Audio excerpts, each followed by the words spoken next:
High high, কি ভুলটা না করলাম? সম্পূর্ণ দেখার অনুরোধ রইল। দেখলে হয়তো বাস্তবতার মাঝে কিছু খুঁজে পাবেন। এই সাপটারে কে জানে ও ফেরাক মারলো। হাই রে হাই, একটু বাঁচাইনি, এরে ওষুধ টষুধ লাগাইনি, একটু ভালো হয়ে যাক, কারণ সবার তো প্রাণ আছে, দুধ কলা খাবাই।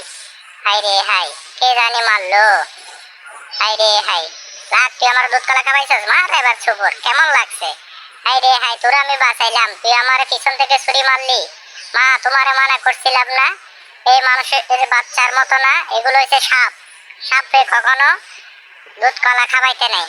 হ্যাঁ, আমার কি ভুল হয়ে গেল। মা, একটু পানি খাও, বাঁচো মা, একটু বাঁচো বাঁচো, তোমাকে ছাড়া আমি থাকতে পারবো না মা, একটু বাঁচো। এই রে হাই, আমার ওর মাটা মারা গেল, একটু দেখি কবর হইলে দিতে পারি নাকি। কি ভুল করলাম মা, তোমার আমি মানা করছিলাম, তারপরও তুমি এই কাজটা কি জন্য মা ভুলটা করলা? আজকে তোমাকে ছাড়া আমি অসহায় হয়ে গেলাম মা, আমারে এখন কি ভাই, কি বুঝতে পারলেন? এটাই বাস্তব। দুধ কলা দিয়ে কাল সাপ পুষলে শুভর তো একদিন দেবে, তাই সাবধান।